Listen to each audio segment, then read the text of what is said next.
இன்னொரு உயிரை கொன்று பூசிப்பது மிருகமடா. இன்னொரு உயிரை கொன்று ரசிப்பவன் நரக்கரடா.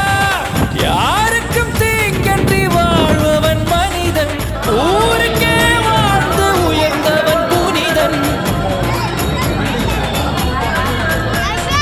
யாருக்கும் தீங்கன்றி வாழ்பவன் மனிதன், ஊருக்கே வாழ்ந்து உயர்ந்தவன் புனிதன். நேற்று வரைக்கும் மனிதனப்பா, இன்று முதல் நீ புனிதனப்பா. நேற்று வரைக்கும் மனிதனப்பா, இன்று முதல் நீ புனிதனப்பா. வெற்றி கொடிகட்டு மலைகளை முட்டும் வரை முட்டு, லட்சியம் எட்டும் வரை எட்டு, படையெடு படையப்பா. வெற்றி கொடிகட்டு மலைகளை முட்டும் வரை